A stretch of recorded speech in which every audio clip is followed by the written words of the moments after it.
আমি এই মুহূর্তে রয়েছি ধামরাই উপজেলা পরিষদের আনসার ভবনের পেছনে। আমরা গত 1 ঘন্টা আগে জানতে পেরেছি যে উপজেলা ভবনে আন্দোলনকারীরা এসে আগুন দিয়েছেন। আপনারা যেমনটি দেখতে পাচ্ছেন, আমার ডান পাশের এসিল্যান্ডের যে গাড়িটি রয়েছে সেই গাড়িটি সম্পূর্ণরূপে পুড়ে গিয়েছে এবং আনসার ব্যারাকের যে ভবনটি সেই ভবনে এখনও আগুন জ্বলছে। আপনারা যদি একটু দেখতে চান, আমি আপনাদের থেকে দেখাই যে এখানে 2টি মোটরসাইকেল একদম পুড়ে গিয়েছে এবং এছাড়া ঘরের ভিতরে এখন আগুন জ্বলছে। ফায়ার সার্ভিস আসতে পারতেছে না।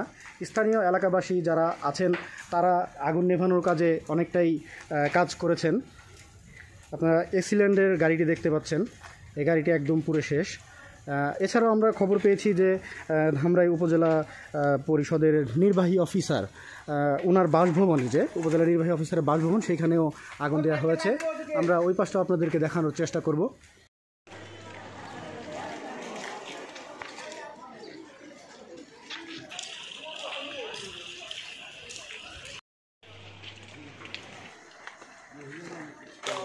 সামনে যান, সামনে থেকে উপজেলা লেখা, উপজেলা উপরে পরিষদ।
উপজেলা নির্বাহী অফিসারের বাসভবন, এখন আগুন জ্বলছে।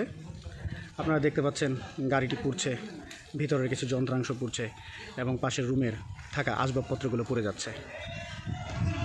উপজেলা অফিসের পর ধামরাই পৌরসভা কার্যালয়েও আগুন দিয়েছে দুর্বৃত্তরা। এই মুহূর্তে রয়েছি ধামরাই পৌরসভা কার্যালয়ে। আপনাদেরকে দেখানোর চেষ্টা করব যে পৌর মেয়রের ব্যবহারের জন্য যে গাড়িটি রয়েছে সেই গাড়িটি সম্পূর্ণরূপে পুড়ে গিয়েছে। ফায়ার সার্ভিস, পুলিশ প্রশাসন কেউ আসতে পারতেছে না। এই মুহূর্তে এখন পর্যন্ত গাড়িটির মধ্যে আগুন জ্বলছে, আপনারা যেমনটি দেখতে পাচ্ছেন।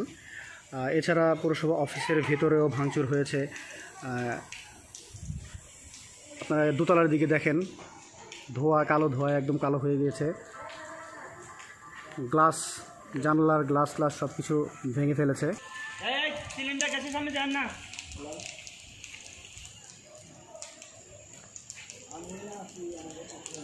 এছাড়া পৌরসভা কার্যালয়ের ময়লার আবর্জনা পরিষ্কারের জন্য যে গাড়িগুলো ব্যবহৃত হয় সেই গাড়িগুলোতেও আগুন দিয়েছে দুর্বৃত্তরা। এখানে দেখছেন 2টো গাড়ি এখনও জ্বলছে। এছাড়া পাশে একটি প্রাইভেট কার ছিল পার্কিং করা, সেই প্রাইভেট কারের ভেতরেও আগুন জ্বলছে, ওটাতেও ভাঙচুর এবং আগুন দেওয়া হয়েছে।